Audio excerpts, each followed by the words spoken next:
Okay, hello everyone. Welcome to this webinar, and thank you very much for attending today. My name is Felix from the Akur8 team. I'm delighted to be the host of this webinar today, which is co-organized by Akur8 and MunichRe. So MunichRe hardly needs presenting. They're one of the world's leading providers of reinsurance, primary insurance, and insurance-related risk solutions. Akur8 is a software provider. We've developed a unique AI-based insurance pricing solution that automates modeling for non-life insurance companies. Akur8 and MunichRe are partners. We work together in the UK and globally to support insurance companies in enhancing their pricing sophistication. And today we'll be discussing the FCA's new rule requiring that renewal prices offered to an existing customer be no greater than the equivalent new business price for a new customer. This rule will come into force on January 1st of next year. And today we'll attempt to shed some light on what the impact of this rule for insurance companies will be, how they can react, and more specifically, how they can adapt their pricing process to account for this new state of affairs. And so we have two guest speakers today, Guillaume Béraud-Sudreau. Guillaume is the co-founder and chief actuary at Akur8, responsible for R&D and product development. Guillaume is a chartered actuary and was previously head of pricing R&D at AXA Global Direct. And we have Davide Burlon. Davide is a senior pricing expert with MunichRe's consulting unit, responsible for the pricing and analytics projects with the UK, and is the global Akur8 product owner within MunichRe. Before joining reinsurance, Davide led actuarial analytics in Generali, Germany, after working as a pricing actuary, and prior to working in the insurance sector, Davide has been an active astrophysicist for 10 years. So before leaving the stage to our two speakers, let's just have a quick look at our agenda today. So Davide will start. He'll be discussing the market response to the FCA rule and the impact on carriers' pricing strategies. And then Guillaume will dive deeper on the pricing process and how insurers and pricing teams can adapt their process to the new rule by better understanding the impact of their pricing decisions. So we'll leave some time at the end for questions. So please ask your questions by typing them directly into the Q&A section at the bottom of your screens. And depending on the time we have at the end, we'll answer as many as possible live at the end of the session. We're also running a short survey, which will pop up at the end of the webinar. So the survey is anonymous and is going to contribute to a study we're running on pricing sophistication across different markets. It's optional, but only takes a couple of minutes to fill out. So without further ado, I'll now leave the stage to Davide for the first part of our webinar. Thanks, Felix. Welcome everyone. Warm welcome to everyone who is tuned in to this joint seminar that we're really happy to be holding together with Akur8. What you might know by now, of course, is that MunichRe and Akur8 have a global collaboration agreement in place. What you might not know yet is why is it that one of the biggest reinsurance providers in the world is interested at all in the topic. And I think this is probably very well explained into this single slide here. So MunichRe has long recognized that the importance of being trusted advisors to our clients, both in the UK and elsewhere. This comes naturally with having skin in the game when it comes to portfolio performance. And this led to setting up a global consulting unit of pricing experts coming from primary insurance, which of course they act on different aspects of the primary insurance value chain.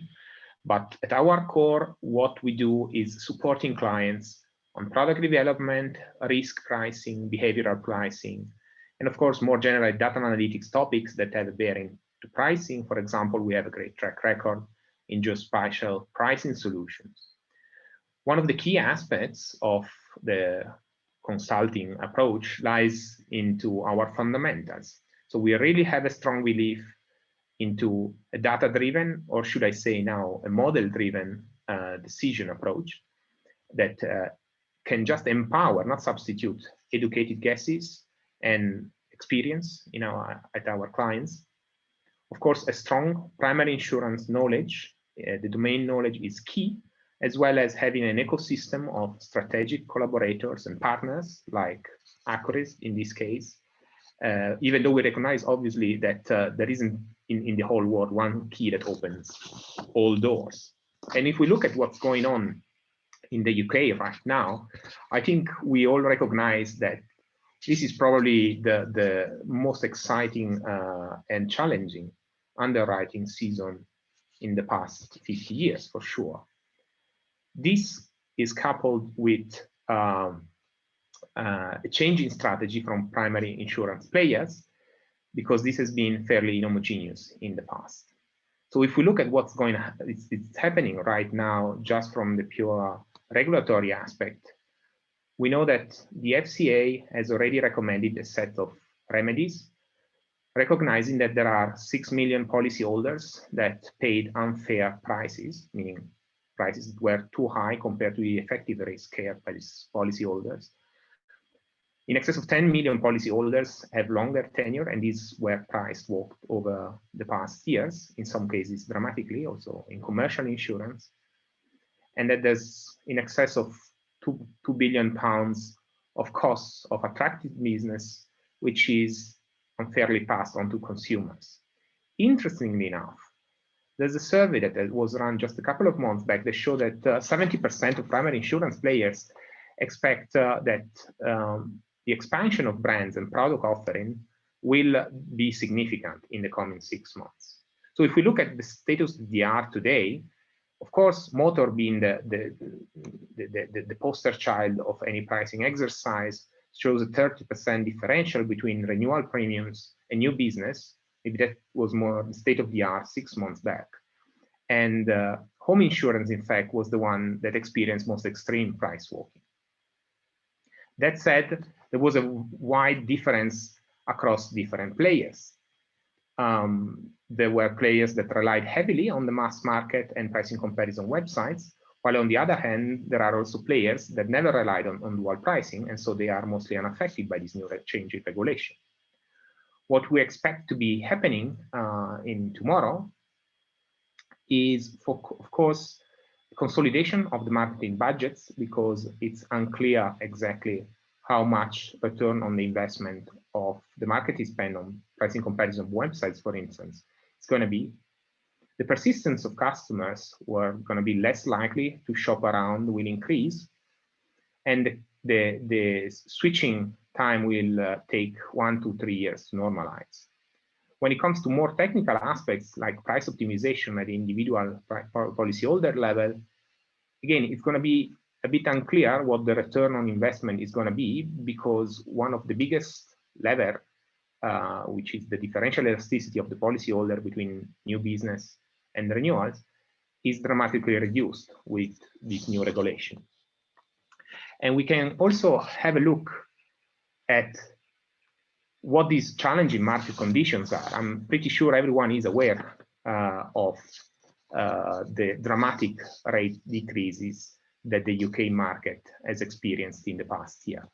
What you're seeing here on the right-hand side is fairly publicly available data normalized to the first quarter of 2020, split by cover. You see that the most dramatic decrease was experienced in TPL covers, while comprehensive, in fact, even bounced back in the last quarter of 2020 before dropping down. The 14% year-on-year reduction, which I believe to be the biggest in the decade, or for sure in the last 6 or 7 years, shows a dramatic drop in Q1 2021, which has been now flattening out. So we might see already a rebound of the premiums, the rates. Interestingly enough, there's many differential aspects of these premium reductions. For instance, women saw slightly larger reductions than men, and by also they saw the biggest reductions of the past years. On one end, premiums are still affected by primary insurance players leveraging extra profits in 2020 during the pandemic and passing these to policyholders. Some primary insurance top line is completely driven now by strategy before the FCA remedies kick in. When I was saying that this is one of the most exciting careers for rate making in the UK, was also referring to the fact that on top of these regulatory changes, there's also external forcings from the economics, possibly Brexit related, which are driven, for instance, by the care costs that are driving BI, bodily injury claims inflation. To top it up, there's also a whiplash reform, which introduced further uncertainties into lower settlement values. And since I'm speaking belonging to one of the biggest reinsurers in the world, we also noticed that motor excess of loss market is experiencing hardening. So in all, I could say that this very challenging market environment, that doesn't mean that there aren't opportunities for a few players, despite an expected profitability deterioration following next year. I want to close this introductory overview section before handing over to Guillaume from Akur8 with a bit of an overview of how different insurers are affected and how they are responding to the FCA remedies. If we look at four main families of primary insurance players in the UK market, so the incumbents here on the left, the aggregators focused as a second player or a second group, non-insurance brands and specialty underwriters.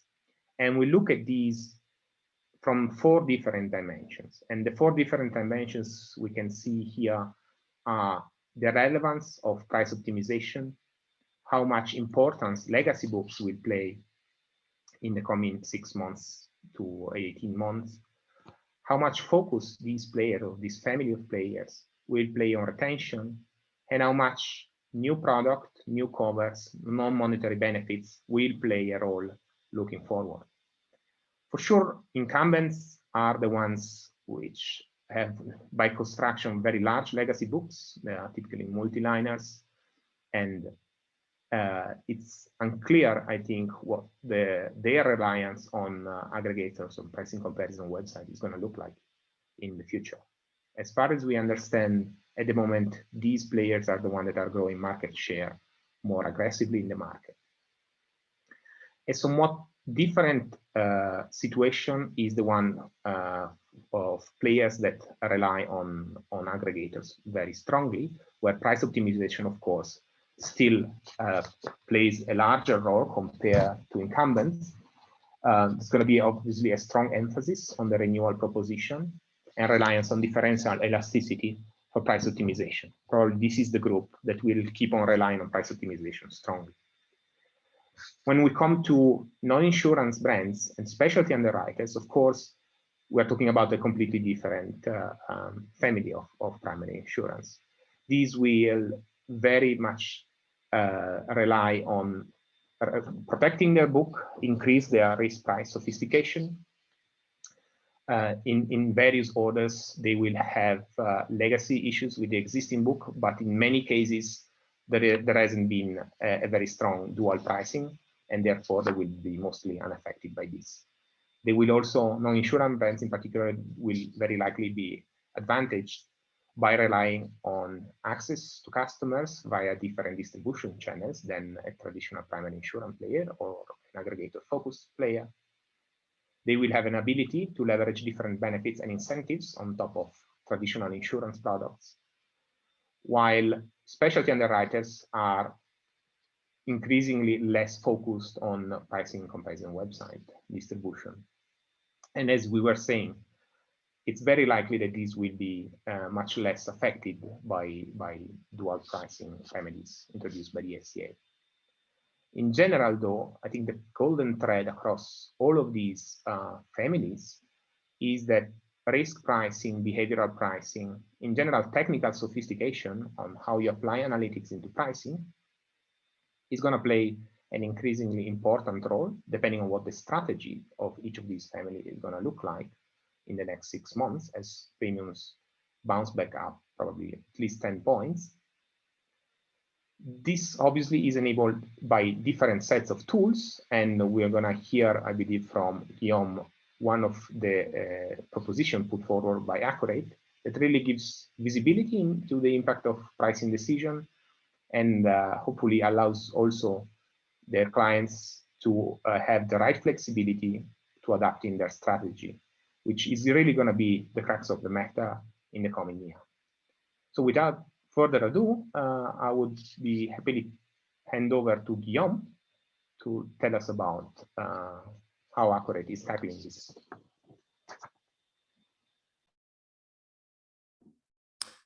Thank you very much, Davide. So as you said, visibility into the impact of pricing decisions is indeed going to be key with this new rule.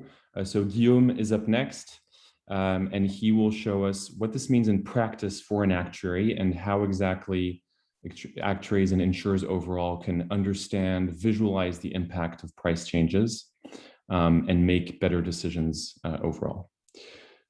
So Guillaume, the stage is yours. Thank you, Felix. Thank you, Davide. So I will present, well, an approach to manage the price update with this new constraint on the price walking ban, and I will show in a, I think, very operational way how this can impact the results and how this can impact the way the prices are updated. So first of all, well, one key consequence of the price walk ban is that, of course, a bit obviously, the same price will apply to everyone, which means that a price update you apply for new business reason will, of course, also apply for renewals. And this means that every change in price will not be impacting new clients, will not be like, you will not change a price for one given profile anymore. You will change a price for a given person. And there is a real person who will get plus, I don't know, 50% if you increase a profile by 50%, or a real person getting a discount if you decrease the price for some other profiles. And this is something that's really changing the way we should see the price updates, because it's something that will change from a price change that's very theoretical, impacting profiles, to price change that's very practical, having a real impact on policy prices for real people. So it means that if, for instance, you increase your price, then you will have a strong impact on your retention. If you want to correct some issue in your pricing and increase prices, you will have a strong impact on your retention. If you decrease the price, you will have a strong impact on your profitability and no impact on retention. So it means that if you make a mistake by increasing prices and then you correct it the following year by decreasing prices, then you lose clients with no benefits. So you want to be extremely careful when you change your price, and you want all your price change to be very strongly motivated. This is not true today. Like today, you could swap one mistake for another. Okay, it's not great, but it's not having such a huge impact that it will have tomorrow. So this means that this is dealt with by elasticity-based approaches, where you would typically analyze the impact of your new proposed pricing, both in terms of conversion and in terms of retention, see simultaneously what's the impact, and try to get the best trade-off between stability that will be good for retention and well, adapting your pricing that will be good for conversion. So this clearly elasticity-based approach are trying to deal with this issue, but or can be adapted to this issue. But of course, these approaches will be as good as the underlying models will be, and it means that they will always be limited. So today I want to review a more, well, if I may say, qualitative way to deal with this topic by reviewing not the new price that you want to put on the market, but really focusing on analyzing the price change and the dynamic between the old and new price. So how strong is it? Is it always motivated? Who is impacted by this change? So I won't focus on the new price that you want to deploy. I will focus really on the change between the new price and the old one. So if we look at the pricing process, it looks like this, with risk modeling and demand modeling that can be combined to analyze, simulate the impact of the new pricing on your portfolio. And all this will create optimal proposed premium that will try to optimize the profit for new business and retention while on in-force portfolio simultaneously. What I want to present today is the dislocation analysis, where you combine this proposed premium and you compare it to the current premium to have an analysis that's really focused on the changes before validation. So it's a step, additional step aligned with the impact analysis, and it's an additional step that goes together with this optimization work. And it's really, while the impact analysis and optimization are focusing on the new price and are kind of standalone analysis of the new price, where the previous price is just implicit, it's just coming through the renewal models, it's just going through the demand models, and that's the only place where you would see the new price in impact analysis or optimization project. Here, in the dislocation analysis, in the analysis I want to present today, really everything will be around the current price versus the new price. So how will we compare these prices? Let's start with something very, very simple, and we'll try to enrich this analysis by providing more and more information on this dynamic between the old and new price. Well, let's start very simple first. The first thing you want to do, of course, is look at the price change distribution. So how many people get, here it's a very extreme price change, how many people get 50% price increase, how many people get a 50% price decrease, and what the distribution is between these two values. So this kind of extremely strong price change, once again, was not a major issue before. Like before, it would not have been the same person that would have taken a price of 100 today and a price of 150 tomorrow. Because it would be the same profile, it would not be the same guy sending you quotes. Tomorrow, it will be the same person. Tomorrow, it will be the same person who used to pay 100 and pay 150 if you update your price because you want to correct a mistake. And this means that this person probably will, of course, churn. So, well, this gives you a quick idea on how strong is your price change, how impactful it will be, but it's not, it's clearly not sufficient, of course. I'm pretty sure everybody does that today. A more rich version of this graph is the kind of the two-dimensional version of the previous graph. And this graph here is showing you for each value of the current price, what will be your new proposed price. So here, for instance, you would have for a value of 100 for your current price, what's the number of people who get 100 or 200 for your new price.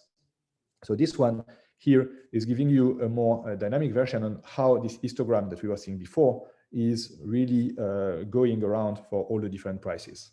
So it gives you for each pair of price where, well, how many people you have. So to analyze this graph, it's very straightforward, where you have, okay, those people staying on the same price that will follow the diagonal here, and then people having price decrease on the bottom right, because here, for instance, someone here used to pay 800 and pays now a bit less than 400, so he got a strong price decrease, while some people with price increases would be on the top left, where someone here would used to pay 200 and now pays 800. So this graph gives you not only the strength of the price change, but also information on who is impacted by this price change. Is this price change creating more discrimination, more variance in the prices, or is it creating less variance? So if it's creating more discrimination, then you would expect to have a line, like follow a line that's with a stronger slope than the diagonal, because it means that prices that used to be narrow are now on a larger span. While if you are less discriminating, then you would have a line with a slope smaller than the diagonal, meaning that you used to have a large span and now you are more restricted in the price you offer.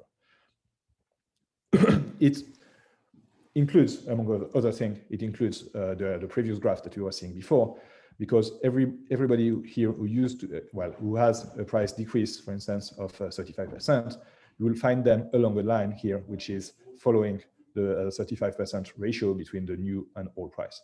Same thing, if you have a price increase of 50%, you will find all these people here along this line. So it's giving you the graph that's below, plus other information on who is really impacted by the price change in terms of premium. So here is a simple example where we have on the left a very aggressive price update strategy, where we change very strongly the prices. On the right, less aggressive update strategy, where we are narrower and we are closer to the diagonal. Interestingly, so before you could, well, the cost of being very aggressive was not so high because, once again, it was not impacting real people.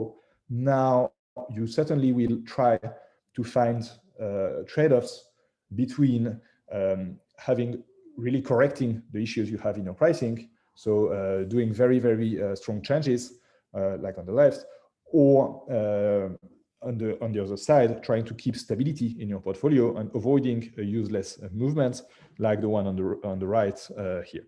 So you will see this balance in your pricing strategy where you used to have very aggressive changes, and now, of course, you want to have some narrower price changes. So on top of that, you may want to compare to see who is impacted by the price change, not only in terms of premiums, but also in terms of profiles. So here, well, as David said, Akur8 provides modeling capabilities, and one thing we wanted to do is to give a quick view on which variables would be the most discriminating in terms of price change. So here, for instance, on the left, you have all your variables sorted by importance on the price change. And it seems that the most, like the one which gives the most information on the price change is the value of the vehicle. And you can see on the right, the price change for different values of the vehicle. Seems that cheap vehicles got strongly increased, while very expensive vehicles got decreased. And if we look at actually, so this is really the change of price that's displayed here. And if we look at the old premium versus the new one, here we can see that the current premium used to, well, the one that was previously in force, used to be very strongly discriminating on the vehicle value, while the proposed premium, the new premium, seems to be far less discriminating in terms of vehicle value. So here it allows you, when you validate this new pricing, it allows you to focus your analysis and ask the important question, like, now we're not discriminating anymore on this variable, or far less than what we used to do. Is it making sense? Is it really an action we want to take? And do we want, well, instead of validating the full pricing strategy, really focusing the validation on the points that change, because reverting them will have a very strong high cost. So all this gives you all this analysis gives you really a vision on who got impacted by the price change. Does not give you a vision of, well, is it a good thing or not to get these people impacted? So here we see that the people who got very impacted are the people with very cheap or expensive vehicles, for instance. This kind of information, we see what kind of premiums got impacted. So we get a lot of information on how strong the change is, who is impacted, should we double check, but it does not give us yet the validity of this change. And this is what I want to check during the second part of this presentation, ways to visualize who is right. Like, is your currently in force premium the right one, or is your new proposed premium the right one? Obviously, they disagree, for instance, on the variable that we were seeing before. There is a strong difference. Well, however, is it really better to move from the new one, knowing that if it's the same, you should keep the same premium that what you have today because of the cost of a price change. So there are, once again, we start with very classic approaches.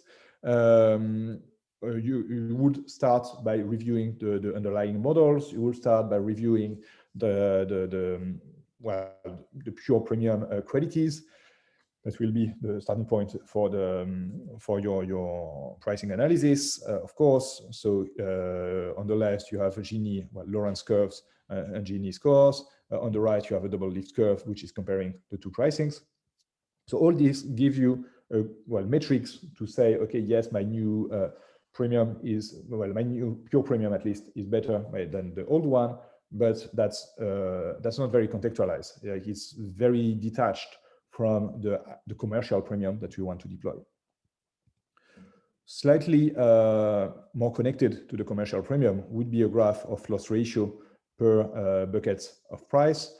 So this is also something quite a classic analysis where we take the decile of the proposed price and we look at the loss ratios, and we could clearly see here that there used to be probably something like a problem for high prices on the current premium, and that this is corrected for the proposed premium. So probably this graph is quite pushing for the proposed premium, but this is very limited in terms of analysis.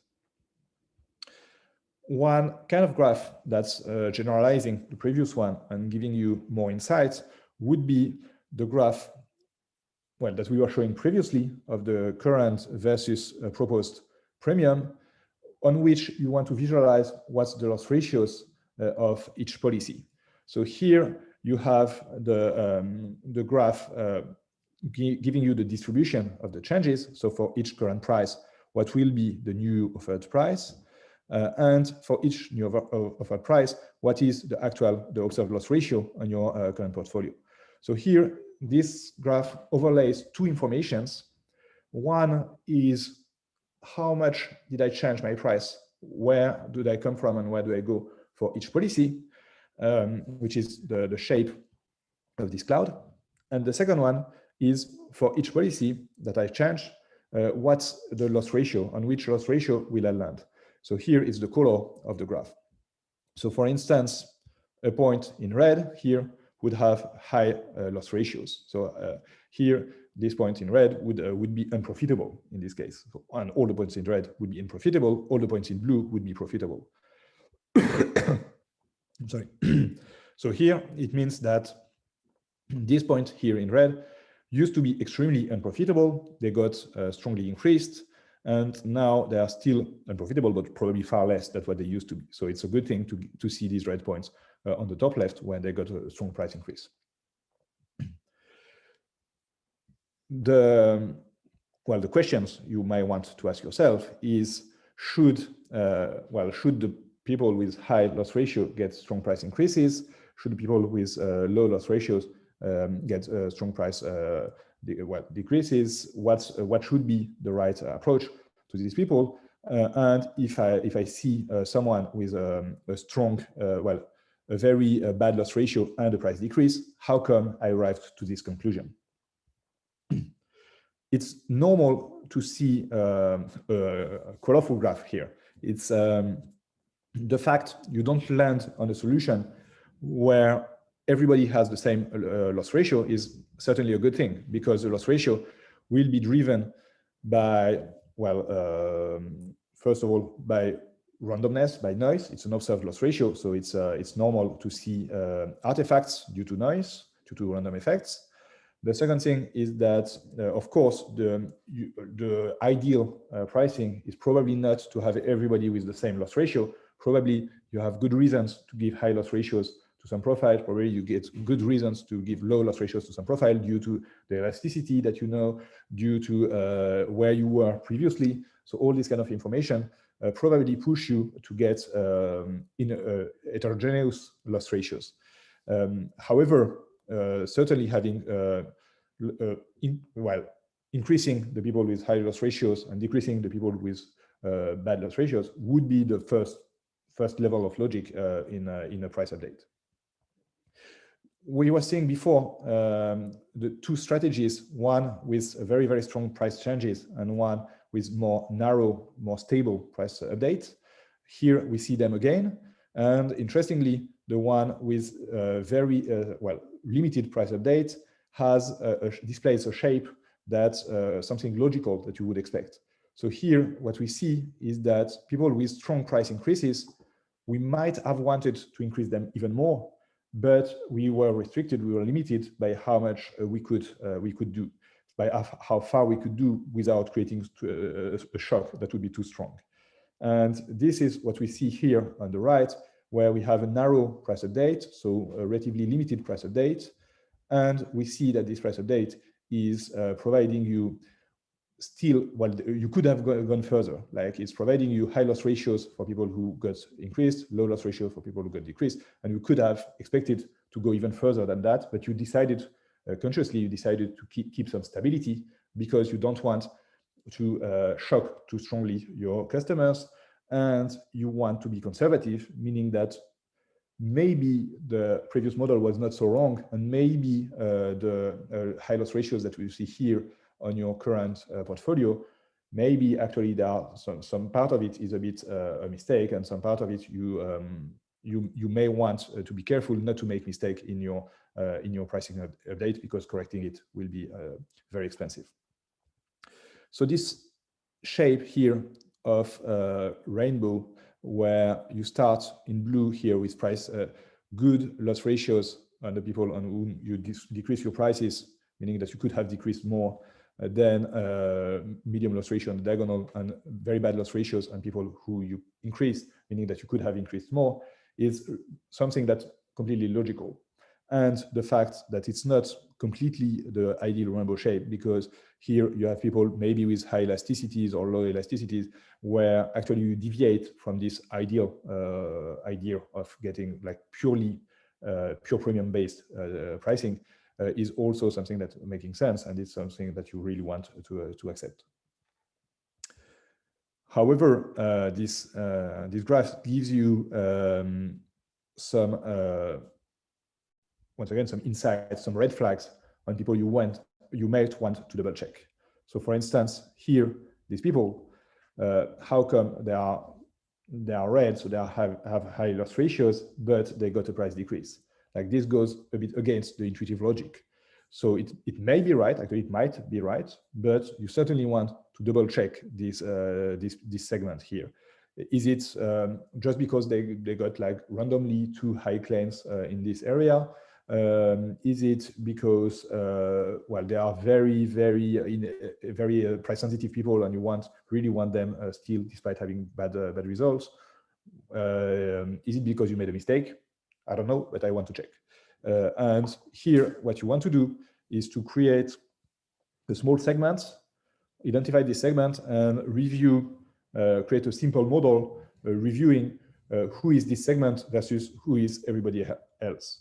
And that's what you want to do here by selecting these points and creating a small model telling you actually who is, like, what are the most significant variables to predict who is in this segment, and what's the proportion of people within this segment versus the rest of the portfolio. So here, for this given segment, it seems that it's a young driver at 19 and 20. And well, of course, I don't know if it's motivated or not. I may want to double check with the observed claims during the past year. I want to really make sure that this is something that's justified, and this is only the start of the investigation, but here I know that there is something to investigate. So once you have these segments that are identified, probably you want to go back to your impact analysis and your optimization. You want to have a very close deep dive on, for instance, these people around 1920. Maybe go back to the risk model, check if you did not forget anything on your risk model, and check if your risk model is really good for this segment. Go back to the demand model, check maybe it can be an artifact in the demand model that will be gamed by the optimization algorithm. Happens very often. So make sure that your demand model is not doing something fishy around here. And once you are confident that this is actually not an artifact of your model, yeah, you can move to the next step with the validation and deployment. So this is really an approach where it goes on top of the impact analysis, it goes on top of an optimization, and it's an approach that's very dynamic and moving back and forth between your current and new pricing, your current and proposed pricing.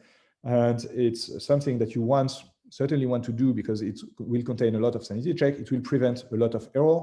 It will prevent a lot of movement back and forth that are extremely counterproductive when you cannot dissociate the new business and renewal prices. And it's something that may sound a bit well, qualitative, and actually it is. It's driven as much on your knowledge of your portfolio, and it's providing additional knowledge on the portfolio than on the pure figures.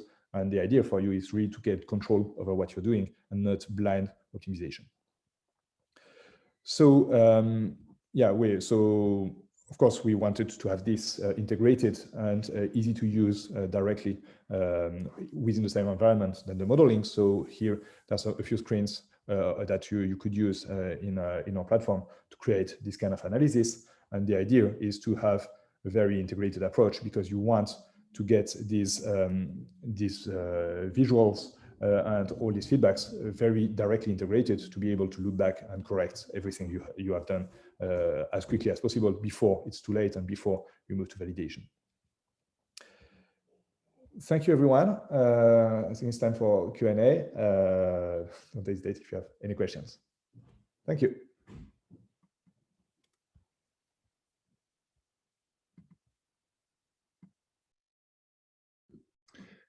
Thank you so much, Guillaume, for this in-depth view into pricing decision-making. So we now have some time for questions. I'm looking at the question section here. We have quite a few, so we'll try to answer as many as possible, but may not have time to go through all of them. So the first question I have here is for you, Davide. Can you tell us more about the partnership between Akur8 and MunichRe? What is it all about? Yeah, Felix, thanks for the question. I think it's very appropriate at this point in time. So what we have decided to do from MunichRe's end has always been to be as agnostic as possible when it comes to the client requests. And this, of course, I mean, it's ingrained into the concept of being trusted advisors. This said, and having many of the pricing actors having grown on legacy systems or coding everything by themselves, we also wanted to bring pricing at scale. And working in a consulting unit, we decided we wanted to go with a solution that was completely SaaS, and that allowed exactly this sort of separation of duties across different client projects. And therefore, last year we entered into a master service agreement, a global master service agreement that covers all locations where MunichRe is supporting pricing projects, and we're doing this jointly with Akur8. And when clients, require extra support, be it with other tools or with different approaches, we're obviously happy to address those as well. Just by means of example, we just ran an example of how much an Akur8 produced risk pricing model would compete against the tree-based model that was self-coded. And so that's the kind of approach we take. But we are really happy to be leveraging the power of AutoML that is kind of out of the box in the case of the Akur8 solution. And there's going to be more on this also coming out, I believe, next week. So maybe stay tuned on LinkedIn, because we'll have also a publication on this topic that kind of drills a bit deeper in the approach that MunichRe's consulting unit has in this aspect.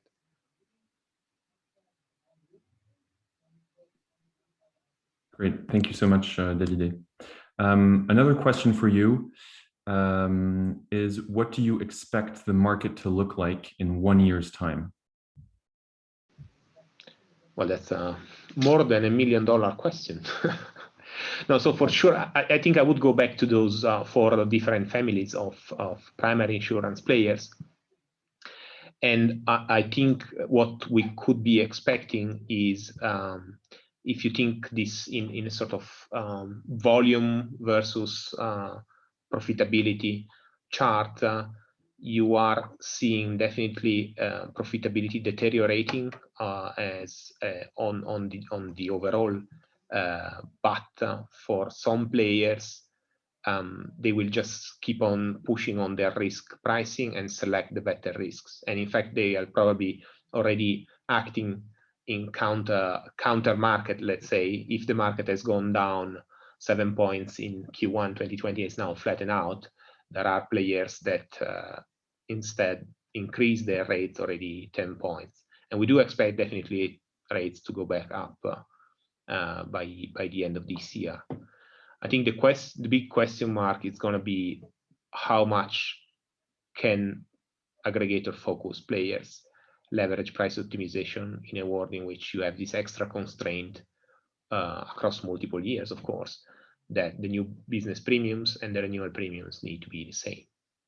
So in this range, I suspect there's going to be a lot of activity in retraining the models, because personally, I don't necessarily believe a lot that currently models will hold their predictions accuracy in 1 year's time. So we know, of course, that normally models are trained with a much higher frequency, especially behavioral models. Retention, conversion are trained even weekly. But I think that the overall picture is changing. Some players are gaining market share very aggressively right now. I don't think they will be able to hold on that in 1 year's time when the remedies kick in. Other players, I think, will just stop writing new business. So I don't think there is one answer to that. And well, if I had it, probably I wouldn't share it. Thank you. Thanks a lot, Davide. So we have another question here for Guillaume this time. So does the dislocation analysis allow users to find segments which are defined by more than one variable? For example, by interacting age and price of the car, revealing a high deviation on the young drivers with expensive cars, for example. Yeah, thanks for the question. It's it's a natural follow-up on what I showed. This one, and maybe you have in mind the geography, for instance. Right now, so what I showed you here is a prototype that we are testing with some clients. So we are still working on the interactions and geography within the dislocation analysis. It's clearly something we want to do during the summer. So it's something that's a natural follow-up on what we have today. But yes, it's really the idea is exactly what you described.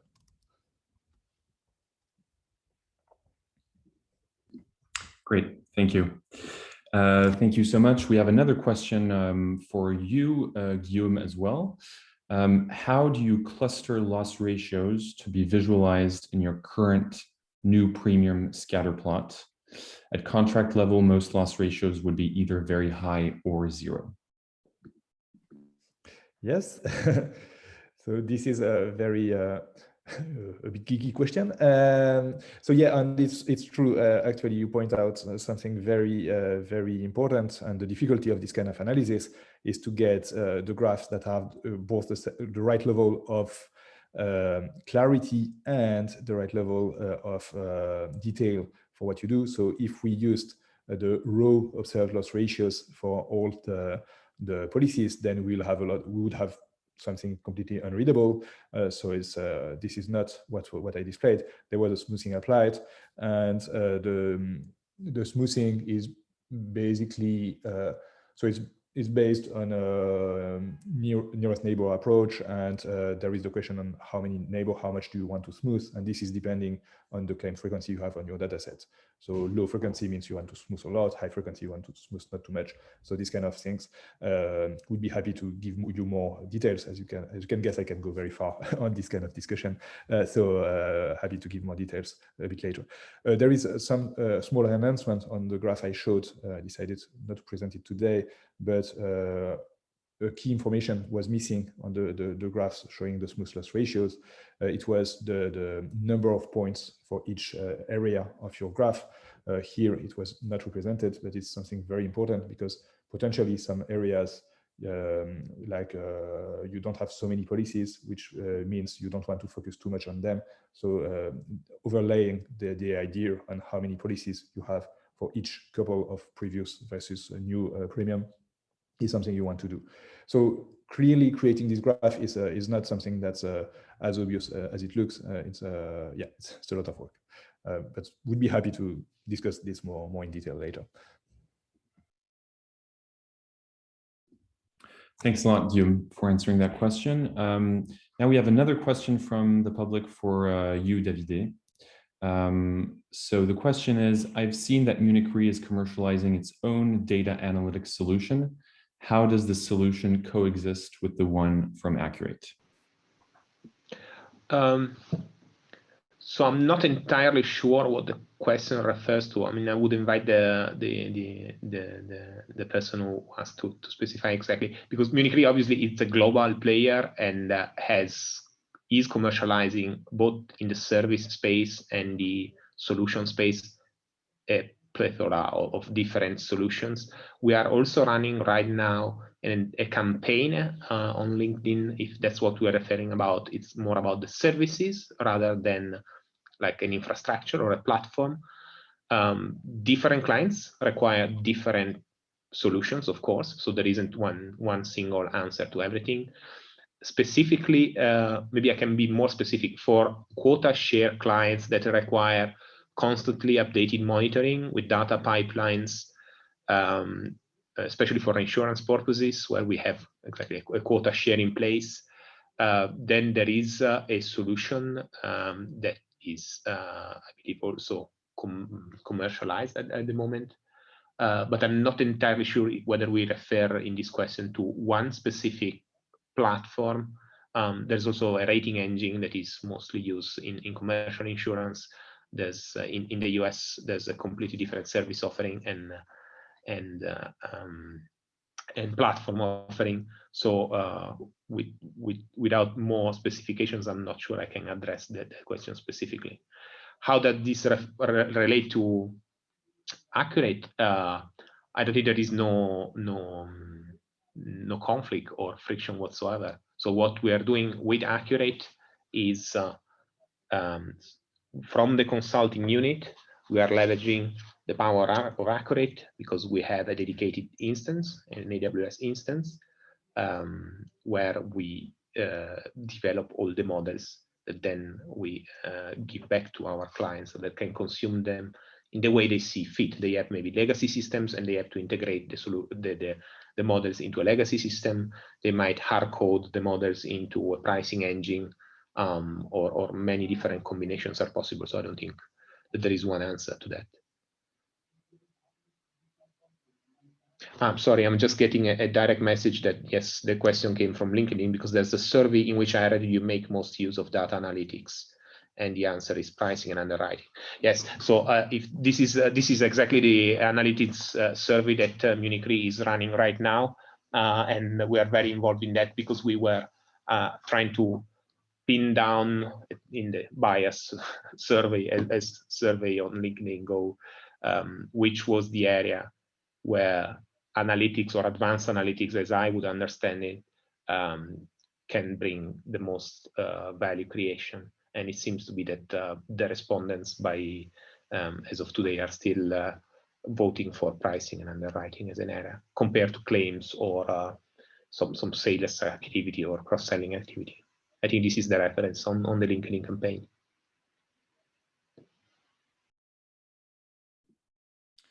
Thanks a lot for clarifying, Davide.